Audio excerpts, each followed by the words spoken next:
Well, peace, friends. I'm Pastor Tom Arthur from Sycamore Creek, and today we are making a long story short. Thank goodness. I'm here with Aaron Wassinger, partner at Sycamore Creek, my co-host today. Aaron, you are a librarian. I am, and I'm also a former editor, so I'm going to enjoy cutting you off right when you get too wordy, okay? Long story short, when I go like this, cut it, okay? No, Hi, Tom. we're not making it that short.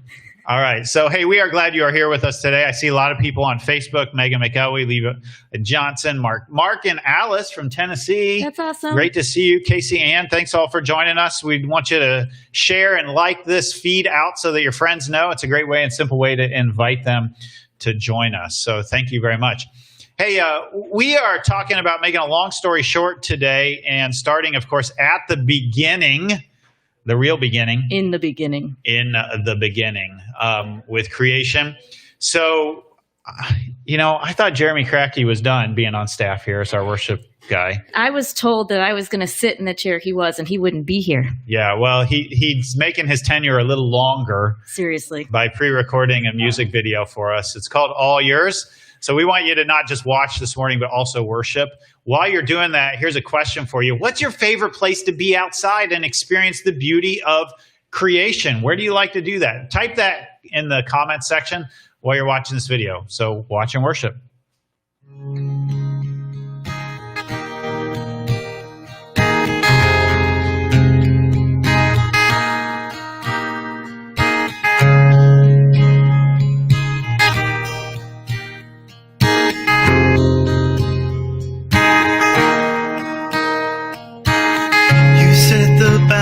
For the oceans, you command the wind and waves, standing over every season. God, you reign,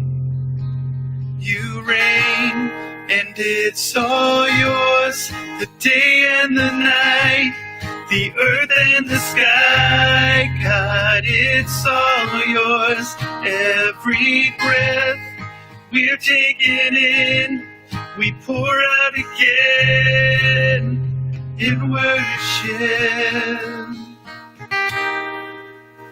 God, you authored our beginning. You have numbered all our days. Your love for us is everlasting beyond the grave. You reign, and it's all yours, the day and the night, the earth and the sky. God, it's all yours, every breath we're taking in, we pour out again in worship. And it's all yours, the day and the night, the earth and the sky. God, it's all yours, every breath we're taking in, we pour out again in worship. The mountains rise and lift your name, the oceans roar and shout your praise.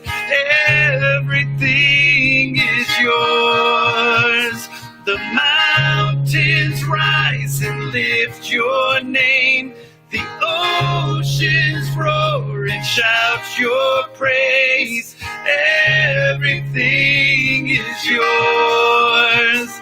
Yes, everything is yours, and it's all yours, the day and the night, the earth and the sky. God, it's all yours, every breath we're taking in, we pour out again in worship. And it's all yours, the day and the night, the earth and the sky. God, it's all yours, every breath we're taking in, we pour out again in worship. Yeah.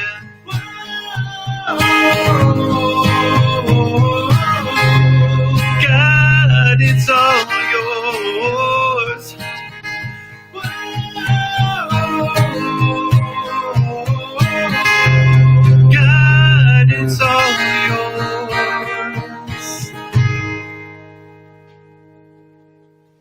Woo! I'm not sure what I thought about that. Jeremy's face floating over the forest there at the end. Well, I was stuck on there being 3 Jeremys. Yes. He is a twin, but he's not a triplet. Right. Hey, what's your favorite place to be outside and experience the beauty of creation, Aaron? How about you? Lake Michigan. Anywhere Lake from Michigan. the top to the bottom. I totally agree. Lake Michigan on the Michigan shore. The I'm with beach, you, girl. anywhere on the beach, does not matter what beach, preferably warm. But yeah, I can just stay there all day. Me too. It's great. Do you like to actually get in the water, or do you just sunbathe? I will. It depends, but I can sit on the beach for hours and just bathe. Yeah. How much SPF do you put on for I your red think- hair? I think I need a minimum of SPF 30. SPF Yeah. 30. Yeah. By the way, this is Tara Streeter. She's our Facebook host today. Give it up for Tara. Yeah, Tara. Gretchen, how about you? What's a favorite place for you? I definitely agree with the beach, but I will say that I really like lighthouses. So when you get up to the top and you look out, oh, it's gorgeous. Yeah. I'm personally preferential to anywhere on a sailboat. And in particular, I think about the sailing from Petoskey to Harbor Springs on the Little Traverse Bay. I lived up in Petoskey for 8 years. Never actually had a sailboat of my own, but I had lots of church members that lent us their sailboats. That, by the way, is the best way to own a sailboat, is just to borrow it. All right. All right. So, Aaron, tell us how people can get connected with us. All right. So people, you can connect with us by filling out our connection card, which Tara will share with you in a few minutes later on. And if you if you are joining us for the first time, if you fill out that connection card too, we're going to send you a free book. This is You'll Get Through This by Max Lucado, not Lucado. Lucado? Yep. Somebody told me, Bob Trout told me to remember Kay, like Kay was actually hosting with me when I was messing it up. So Well, that's helpful. I but got not it in here my now. brain now. Lucado, not Lucado, like avocado. Okay. Even though it should be. Now you said that, it's going to mess me up every time. Lucado. K. By the K. Max Man. Yeah, we're the Max going to Man. send you a book by the Max Man. It's a really good book for people who are struggling. Yeah, it's very appropriate for these times. Also, if you take a selfie, you can hashtag SCCMI. Here Man, are I some forgot of our. to take my selfie already. Yeah, you did. I got so busy this morning. So there should be a selfie on there, SCCMI. If we pick your selfie, a selfie of the week, which, ta-da, this is the winner, we will send you a $5 Big B gift card. Woo-woo. Go, Now, Teresa. This is Eric's small group, but Teresa took the pictures, so she's getting the gift card. Yeah. Way to go, Teresa. Right. Also, stay engaged with us. It's way more fun when you comment when you're following along here on Facebook. Totally more fun. Although, it would be helpful if I actually went back to Tara. Did people say, was there favorite places that they had to be and experience the beauty of creation? Yeah, a lot of people are agreeing with the beach, Upper Peninsula, just out in nature. Yeah. Yeah. We were I up this past weekend, or this whole past week at Glen Lake. My wife's family has a cabin, or it's not really a cabin, it's a house. It's a house on Glen Lake.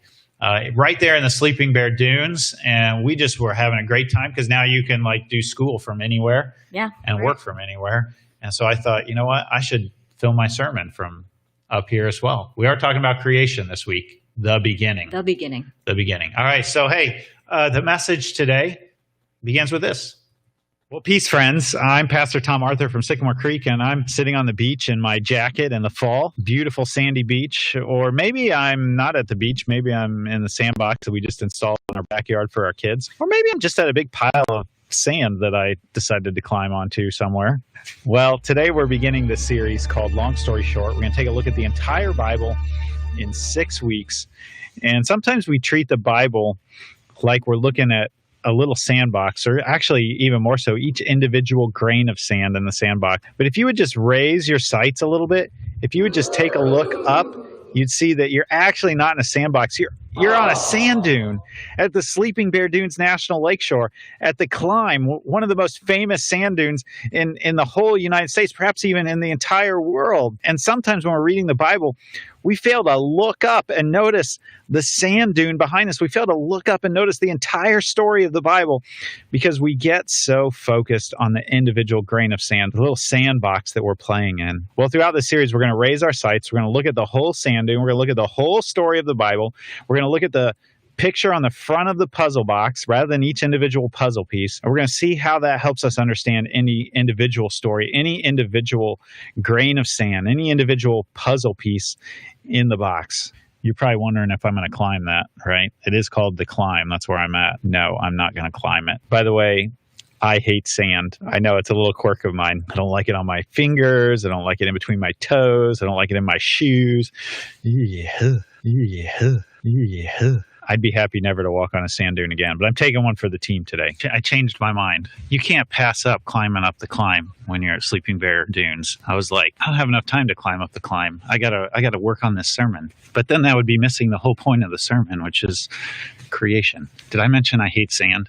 People got to think I'm weird. Man, it's beautiful up here. Wow. I know I'm not quite Yosemite Hungry Bear. Double rainbow all the way across the sky. I'm not really allowed to smoke weed as a pastor. All right, I'm almost to the top. Look at all this sand. I feel a little guilty, friends. This is my job. Somebody's got to preach from the top of Sleeping Bear Dunes, right? Taking one for the team. Wow, God, thank you. Wow. Wow. Wow.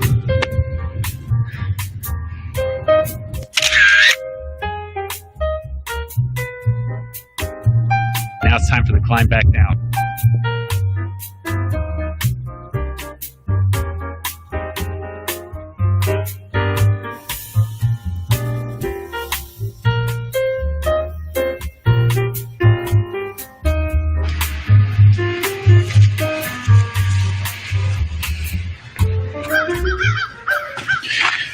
All right, after taking one for the team, getting sand in my shoes, dumping the sand out, I've come to a little less sandy place. We're starting a new series today.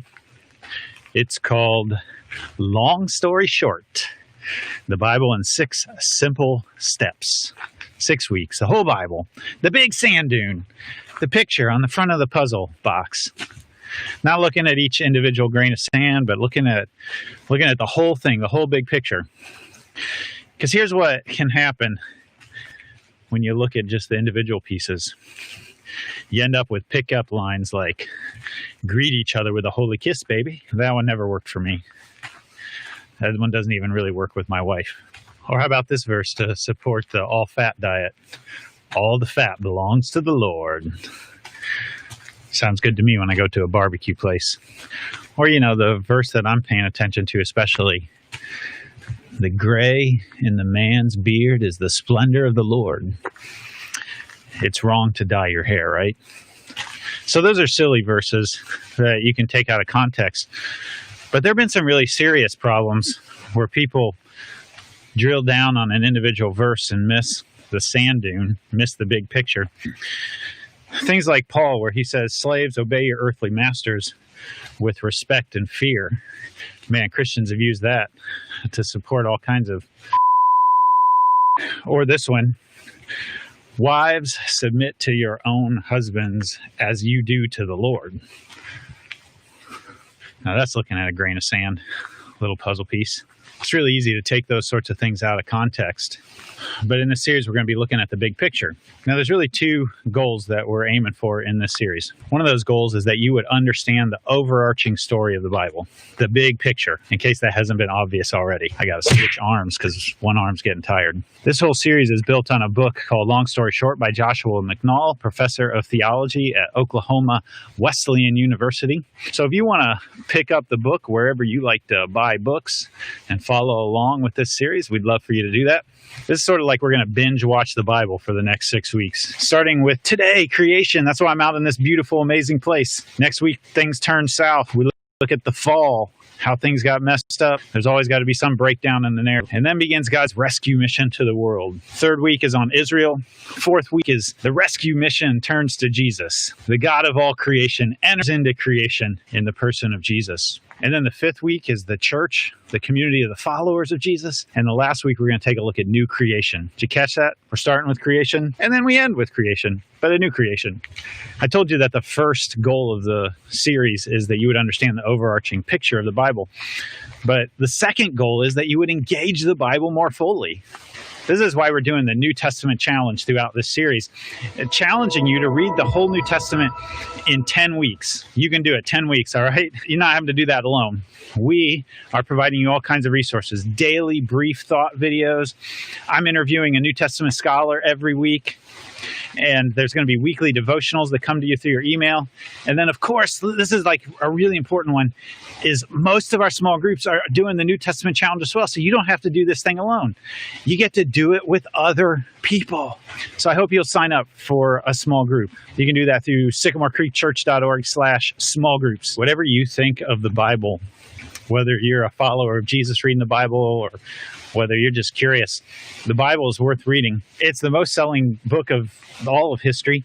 It's the most studied, most read, most scrutinized book in all of history. That doesn't mean that everybody who's read it agrees with it. 40 authors wrote this thing over thousands of years across several continents, across cultures and multiple languages. This thing is worth studying across all of that diversity of time and cultures and authors and places and languages. It has one unified story, and that is God's work in the world, God's work of love, God's rescue mission, and God's love of creation. That's love of you and me. The Bible has literally shaped millions and billions of people. Here's the really important thing. People who read the Bible have not just gained new knowledge, they have literally experienced and encountered the God of all creation in the words of the Bible, in the pages of the Bible. And we hope that throughout this series that you'll encounter that same God, that you'll have that experience of encountering God in the stories of the New Testament, in the stories of Jesus and those who reflected on his life afterwards. We're going to go back to the studio for a chatterbox. Here's the chatterbox. What has been your experience reading the Bible? And when have you seen it taken out of context? Back to the studio for that.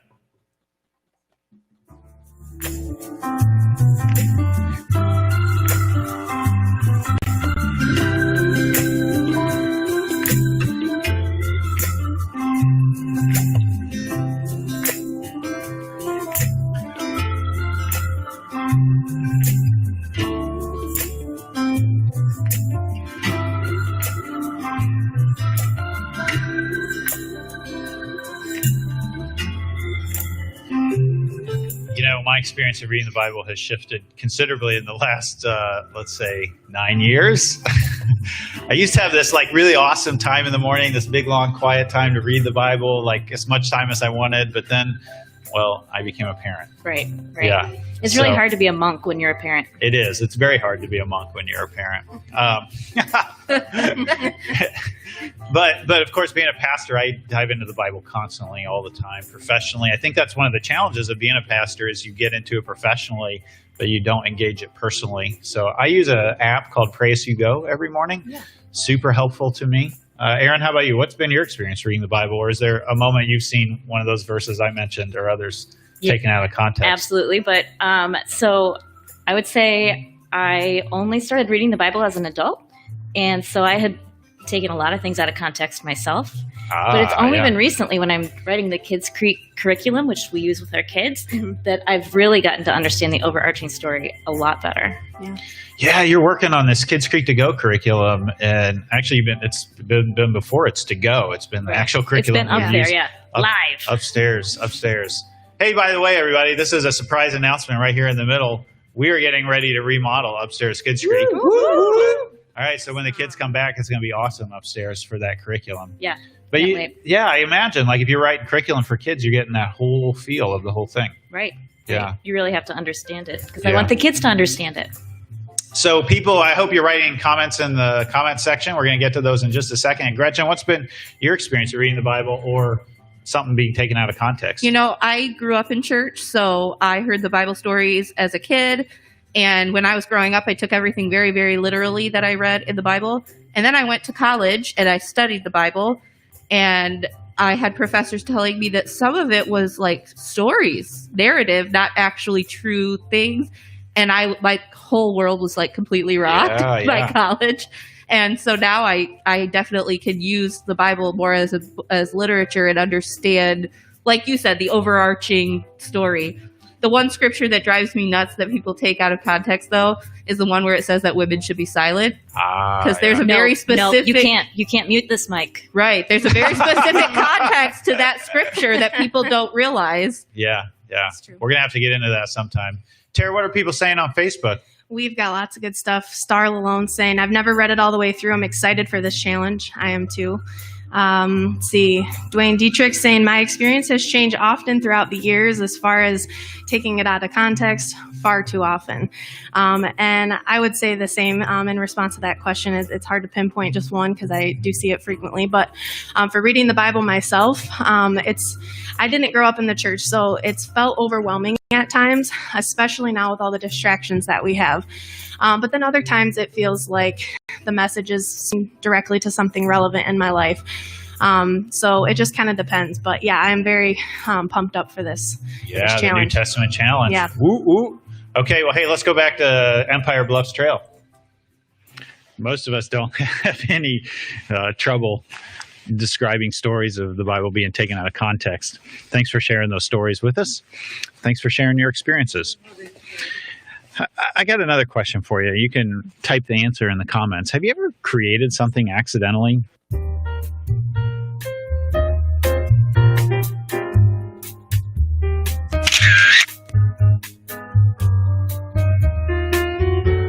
That scenic break brought to you by the Empire Bluffs Trail. You didn't set out to create it, but you ended up creating something. I had a stats professor in undergrad. His name was Dr. Rogers. He ran statistics on different medical research pieces, and some big drug company had created a drug that they thought was going to help with diabetes. And they spent all of this money on this drug for diabetes, and they hired Dr. Rogers to run the statistics on the research. And when it was all said and done, the research showed that this drug didn't help at all with diabetes. Can you imagine spending millions of dollars on a drug and then it not doing what you want it to do? But here is Dr. Rogers' big claim to fame. When he ran the stats on some other things, he found that it did lower blood pressure. They had set out to create a drug that helped with diabetes, and they ended up creating a drug that helped with blood pressure by accident. What does the Bible say about how God created the universe? Was it an accident or was it on purpose? Anytime you deal with something like this, it's a top button issue. You know, when you're buttoning your shirt, if you don't get the top button right, then all the rest of the buttons are messed up. I suppose you could say it's a bottom button issue. How many of you button it from the top up to the bottom? How many of you button it from the bottom up to the top? Whichever one. It's a first button issue. Let's call it a first button issue. If you don't get the first button right, then all the other buttons are messed up. Creation is like season 1, episode 1 of all of history, all of time. And it's not just the story of creation of the world. It's your story. It's my story. It's all of our stories together. If we don't start out with the right understanding of how the thing begins, you can get messed up along the way. If I think I'm hiking out to Empire Bluffs and I'm on the wrong trail, I'm never going to get to Empire Bluffs, am I? I think it's interesting to compare the story of creation that we find in the Bible with other ancient Middle Eastern stories of creation. One of them, for example, is the Numa Elish, which is a Babylonian creation story about a big battle between the gods Tiamat and Marduk.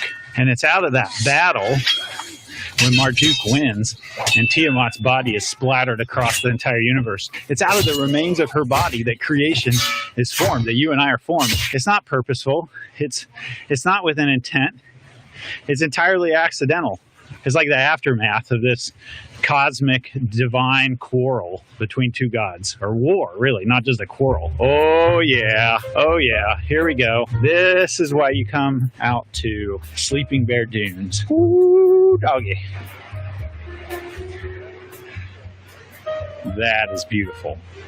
Y'all gonna be able to pay attention to me with this beautiful stuff in the background?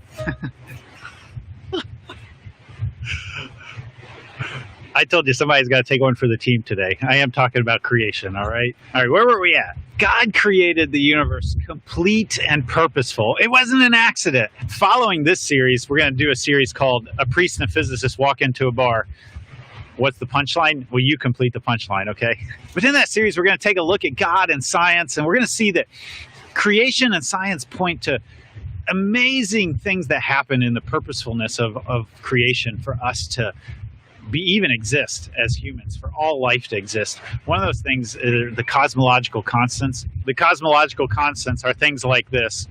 Epsilon, the nuclear efficiency of fusion from hydrogen to helium, or omega, the ratio of the mass of density of the universe to the critical density, or lambda, the ratio of the density of dark energy to the critical energy density of the universe. I know I had to read that, but it's all Greek to me. Basically, what science shows us is that if any one of those things was off by just infinitesimally small amount, that all of the universe couldn't exist. Life couldn't exist. The numbers are astronomical. 1 in 10 to the 154th power. That's 1 with 154 zeros after it. That's more than a Google. You can Google it. A Google is 10 to the 100th power. Some scientists have called this the anthropomorphic principle. That is to say that the universe is created in such a way it's exceedingly fine-tuned for human life. Creation is complete, it's good, it's purposeful. Now, there are 2 creation stories in the Bible, one in chapter 1 and a second one in chapter 2. The first one is big and cosmic, and the second one gets really close and intimate. In the first one, God is referred to as Elohim, which is just God. And in the second one, God is referred to as Yahweh Elohim, Lord God. In both stories, we learn that God created, we learn who God is, we learn who we learn who we are in relationship to God and all of creation, and even who we are in relationship to ourselves. This is not the story of the aftermath of some cosmic battle between the gods. It's a story of creation being complete and purposeful from the beginning. This is perhaps why you see in the story of creation in the Bible that God says over and over again, it is good. I mean, look out there. It is good. God says this 6 times. It is good. It's like an artist admiring their work. It's not bragging if it's true. It's complete. It's lacking nothing. It's purposeful. It's not an accident. This reveals something about God's nature. When you look at gods that are invented by human beings, they're flawed beings. They're power hungry. They're jealous. They're envious. God's creation is good because God is good.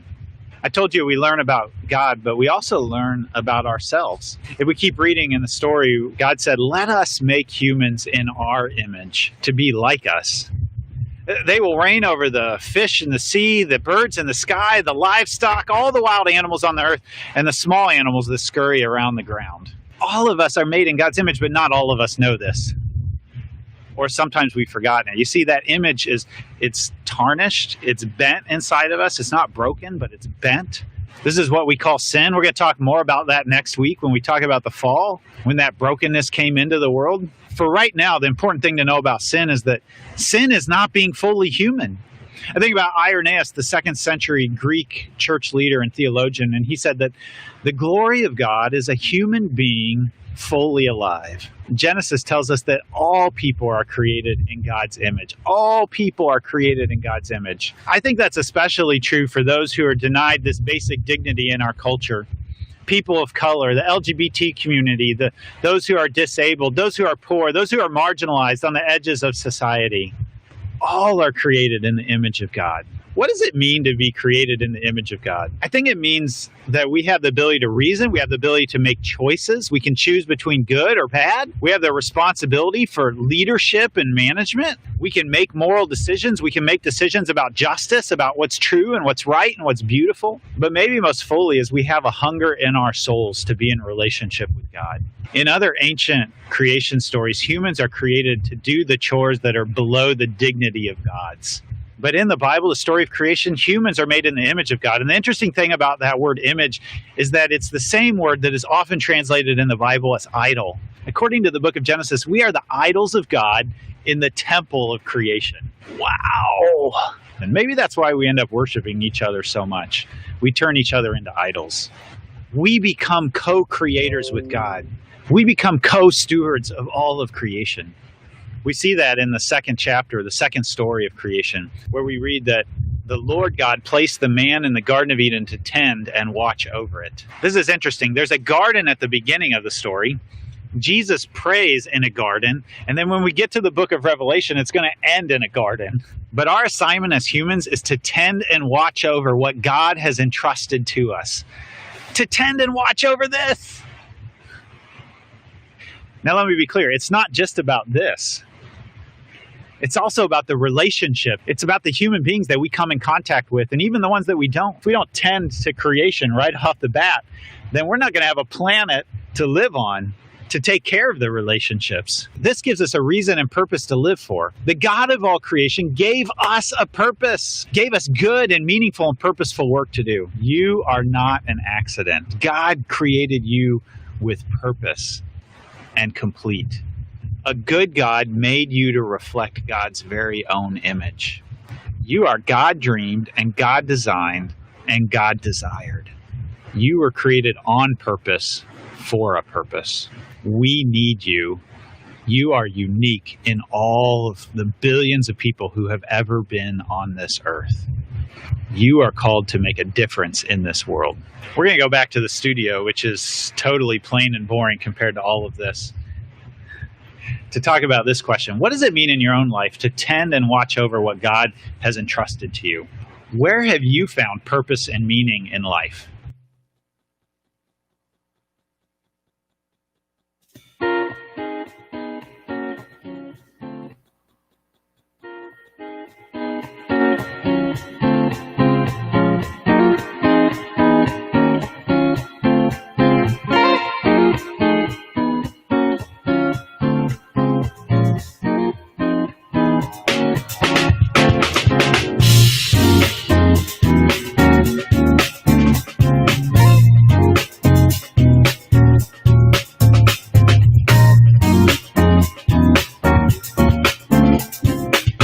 Lately, for me, one of the places that I've been tending and watching over, trying to do, is thinking about my relationship in this world racially. And particularly, one of the things that's really close to my heart is the African American community in the United States. And of course, I'm not tending and watching over them, but I'm tending and watching over my own interactions in the culture around issues of race. And boy, the sense of purpose for making right wrong centuries of wrong. Can I get that out right? No, you can't. Whatever it is that I'm trying to say, you know what I'm trying to say. Tending over my own responsibility in that world. How about you, Aaron? So I tend, as a librarian, I take that very seriously at a school especially, and part of what you're talking about is righting wrongs, making sure that the children who use the library see themselves in the library books that are there.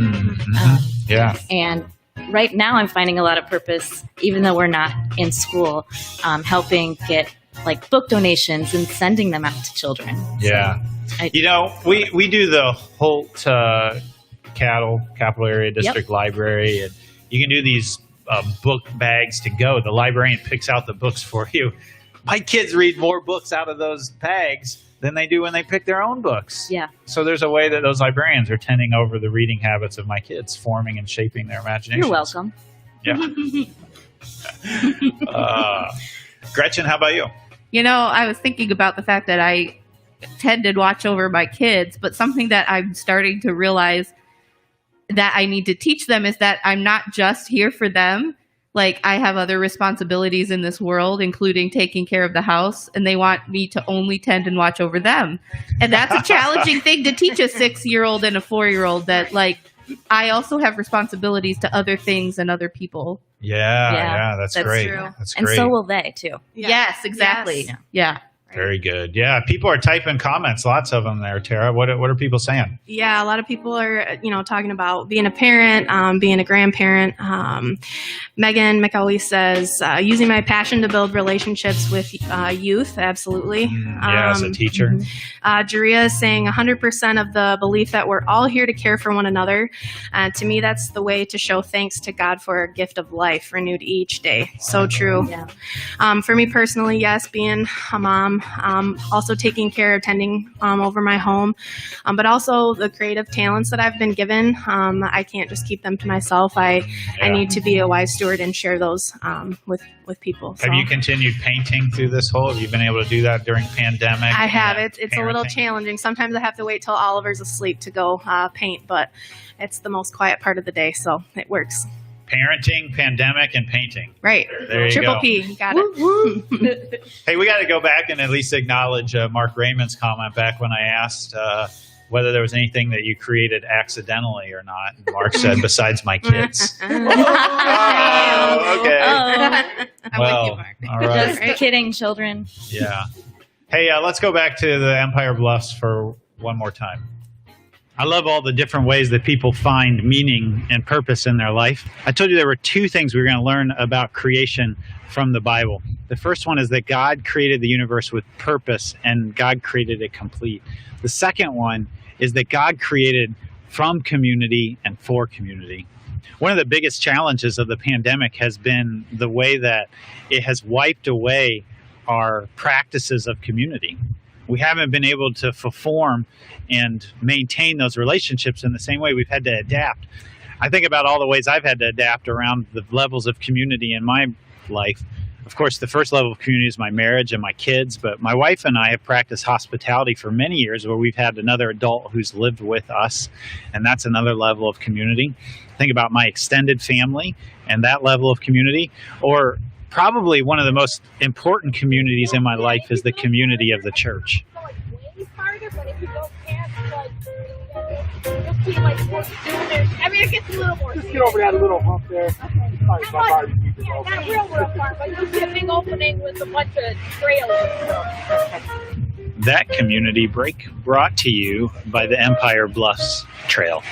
One of the most important levels of community in my life is the church and the way that it supports and comes around me and my family.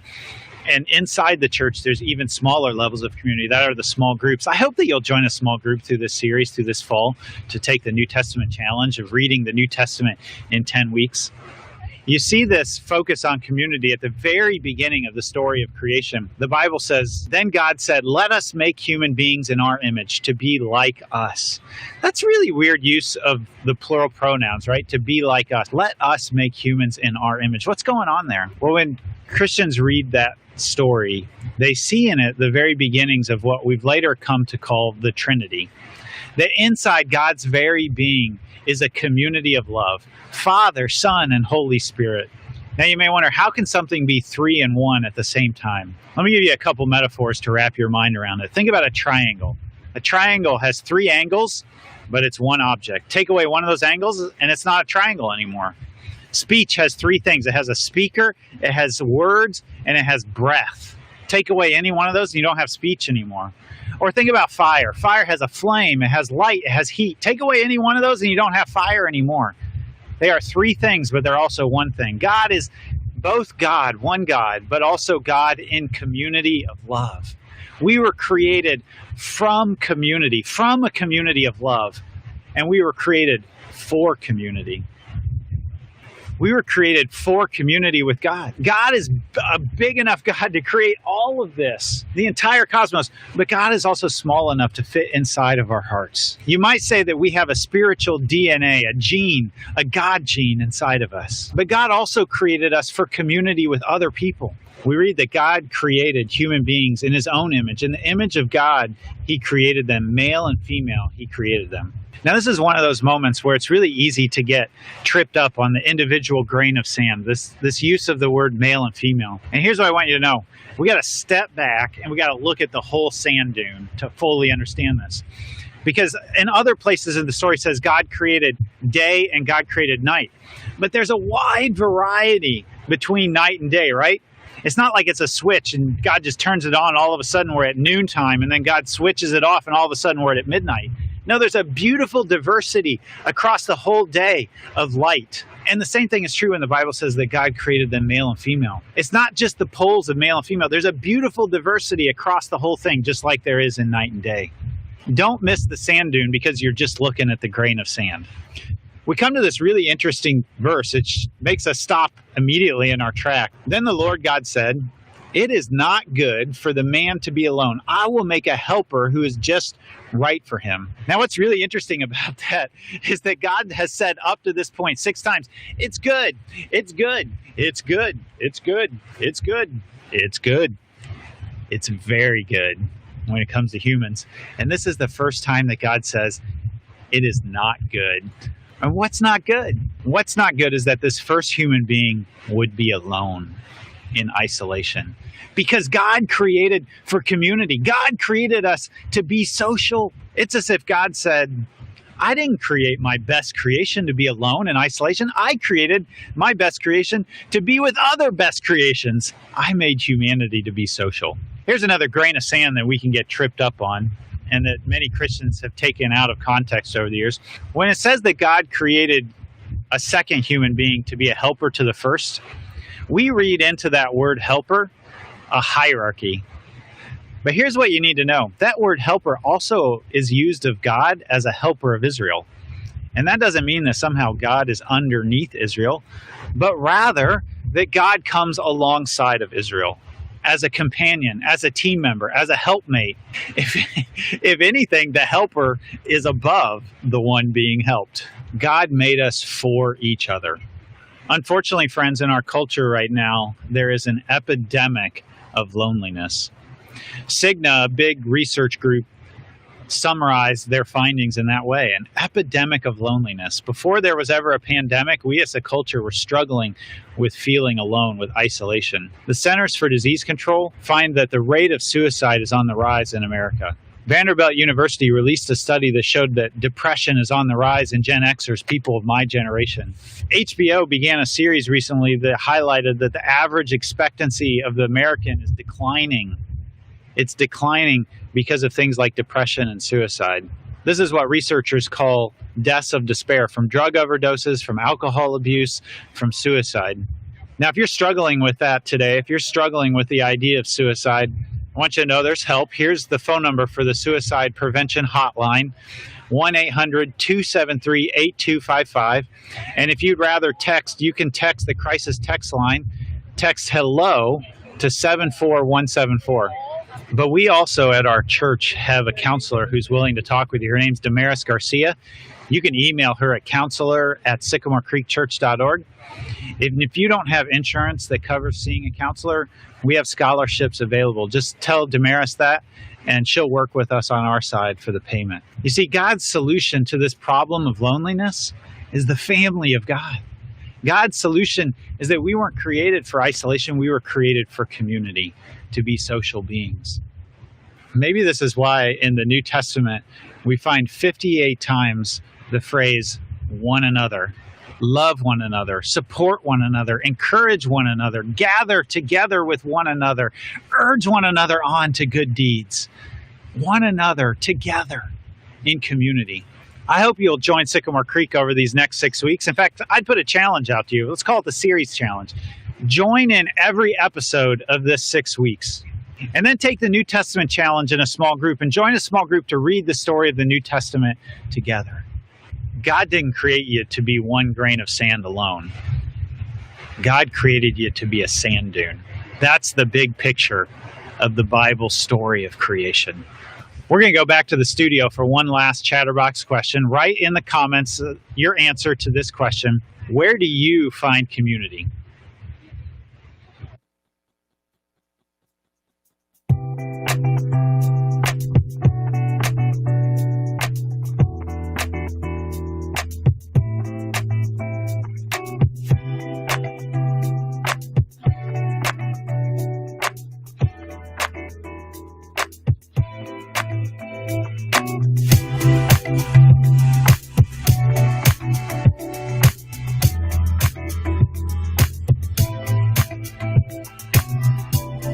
One of my favorite places to find a community is with my fellow colleagues, other pastors. You know, a lot of times when I interact with people here in the church, they're very deferential to me and they don't want to argue with me. That's a shame. That's a shame. That's a missed opportunity.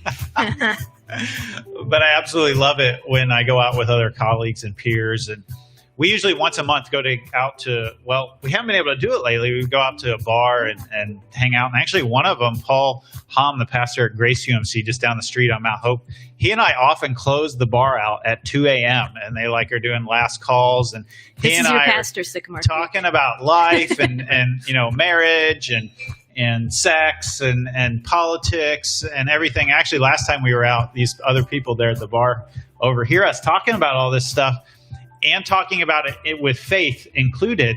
And I don't think they'd ever heard anybody talk so openly about all that stuff and faith and God mixed in. And all of a sudden, we're like in the middle of this bar-wide conversation with people about it. And this community was created right in that little space. That's awesome. Yeah. How about you? Where do you experience community or find it? So before service, you told me there was only one right answer, and that was church.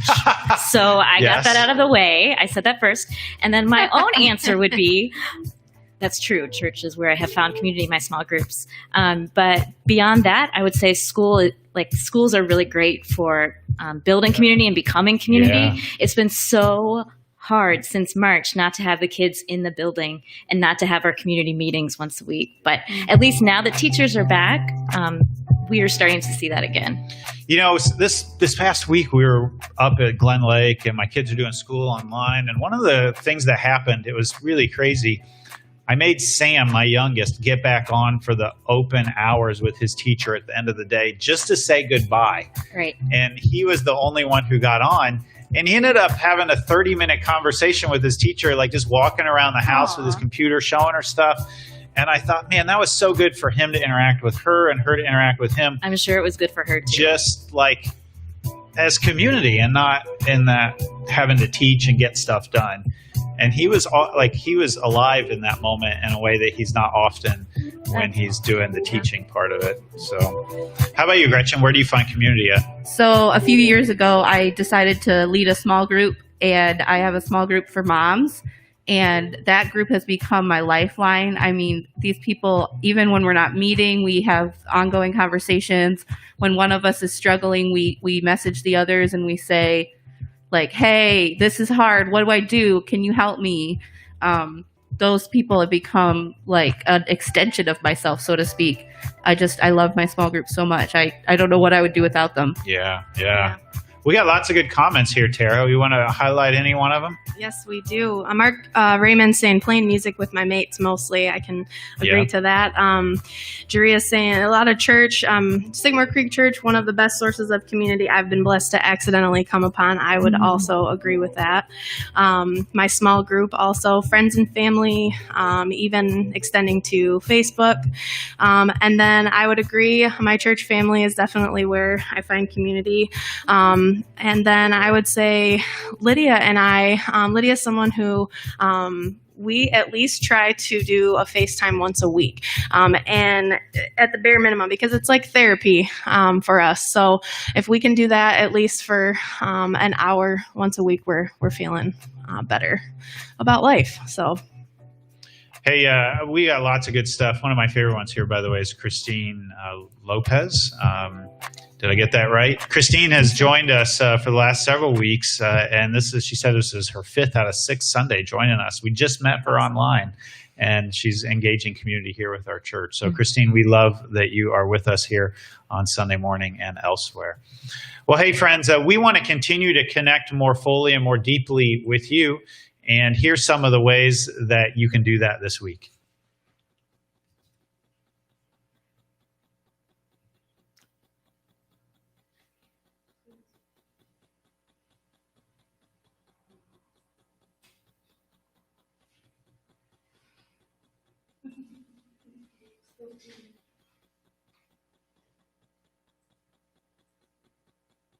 This community break brought to you by Media Shout Presentation Computer as Gretchen looks for the announcement video. That kicks off our long story short series. We here at Sycamore Creek want to connect with you. If you only do one of these things today, we want you to fill out that connection card so we can get to know you. You're a first-time guest. When you fill out that connection card, we'll send you a free book, You'll Get Through This by Max Lucado, and we'll get through this together. We're adopting teachers from Mount Hope STEAM.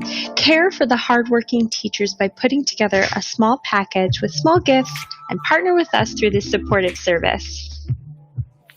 You need to connect with a small group this season, and Sycamore Creek has options for you. We have groups for all kinds of people gearing up for our New Testament challenge this fall, as well as other groups to connect and serve together. So join a group, get involved, and be part of something outside of yourself this season. That includes taking our New Testament challenge. Read the New Testament with your small group this season. Learn more about that. Speaking of getting involved in other ways, Sycamore Creek has an app. And you can give through that app, listen to sermons online, read your Bible, and fill out that connection card. Type in SCCMI on your app store. Not interested in the app but still want to give online? Head to sycamorecreekchurch.org/give and you'll have options there too. We're celebrating your continued generosity with the hashtag Freakin' Pumpkins event. That's right, we've got 500 pumpkins out on the patio for you to pick up for your family to carve this season. Post your pumpkin, tag it, and tag us, hashtag Freakin' Pumpkins for your chance to win $10 prizes. Friends, I'm going to pass it back now to Tom in the studio to celebrate our friend Jeremy, who's responding to a call to a new chapter in his life. Peace. Well, hey, we get the chance to celebrate Jeremy Cracky. It's his last Sunday, or actually last Sunday was his last Sunday. We're celebrating him at our Pumpkins on the Patio event. And we have a special guest here in the studio who is here to celebrate Jeremy with us. That's terrifying. What? It's even worse in person. What is this thing? Oh my God. I'm Steven the Starfish. And the reason I'm here is because, well, we have a lot of stars here today, but one in particular we need to come out here. Jeremy Cracky, come on out here, Jeremy. We got one star. Jeremy's actually in the studio just as a participant, not as a staff person. Jeremy, yes. Steven here has only known you for about 4 or 5 years, but many others have known you for 16 years plus. Unfortunately. And we just wanted to say how much we enjoy you, how caring you are, and how great you've been at Sycamore Creek. And so we have a couple little gifts for you. Okay. Well, this one's big. It's a giant check. Please hold that. Show that. There we go. Yay. All right. And it's for one Northern Michigan getaway for you and Kristen.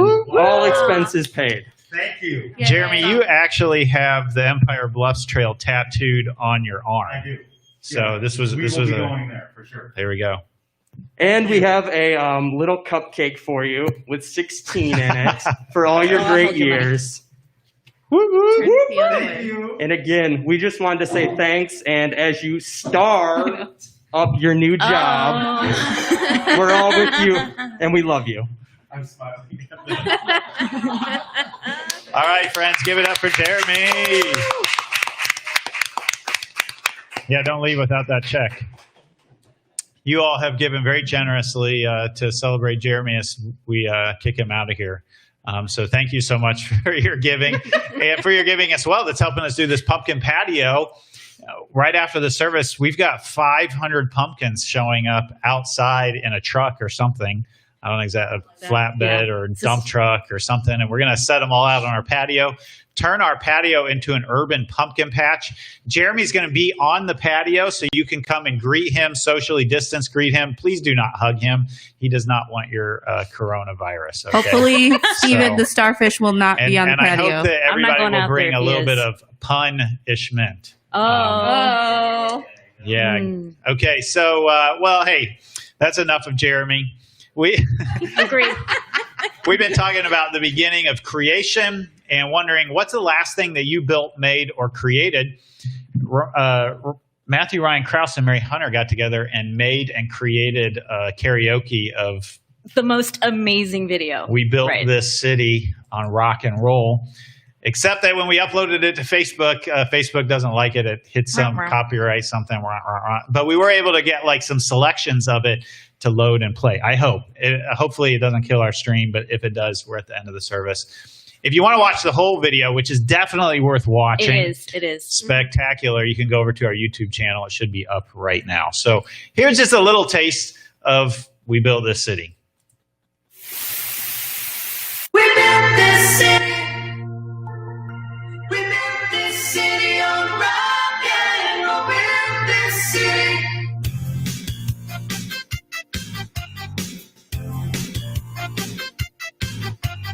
Say you don't know me or recognize my face. Eating up the night. Listen to the radio. Don't you remember we built this city? We built this city. We built this city on rock and roll. We built this city.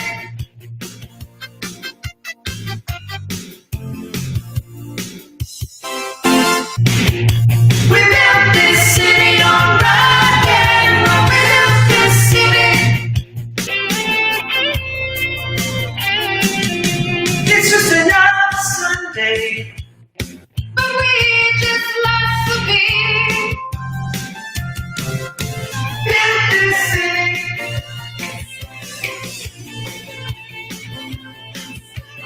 Built this city. There you go. All right. So now we're all going to have that song stuck in our heads through the whole day. That was amazing. That is. Yeah. So, hey, go and check that out on our YouTube. The whole video is there up ready for you to binge out on. Hey, Halloween may be canceled this year. I don't know. Yeah. Will it be? What's happening? All right. What is the last thing that you all built? I was thinking, for me, it was actually like, I'm really like building these video services, a total level of creativity that I haven't done before. But thinking about building something with my hands, I built a rack for the top of my car for to get the canoe up north.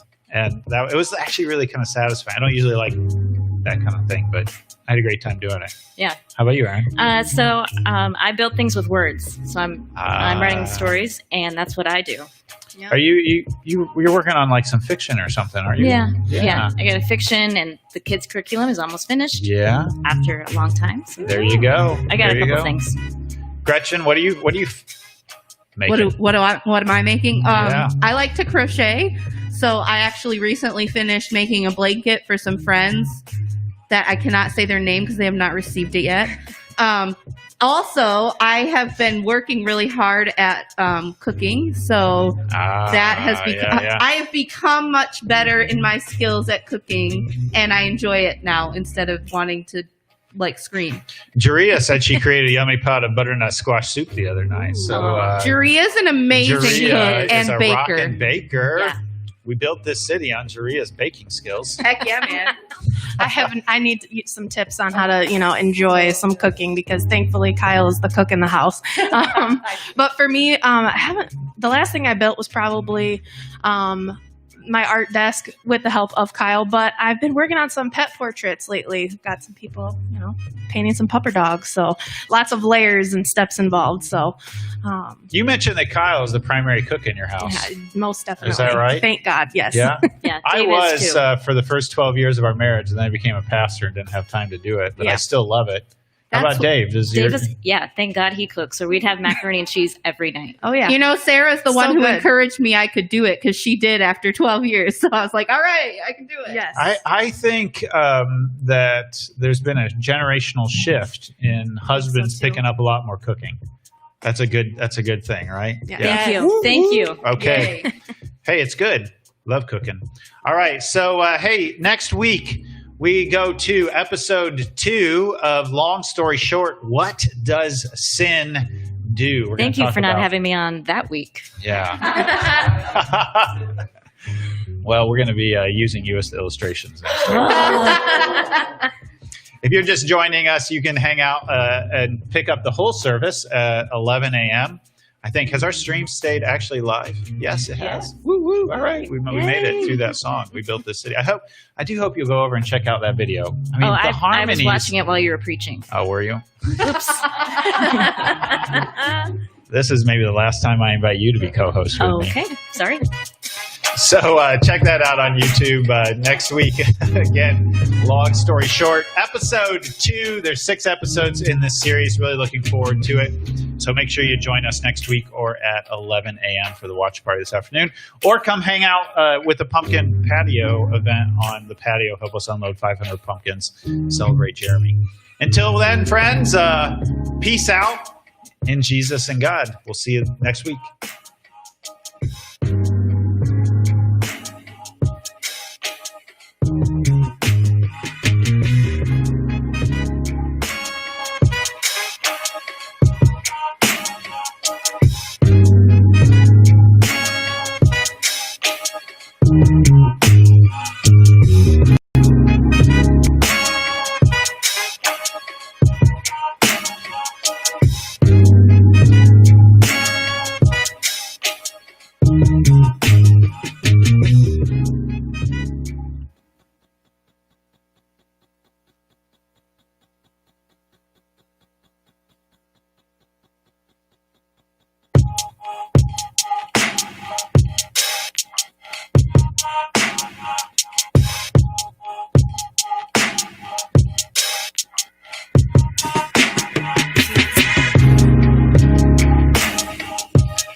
you.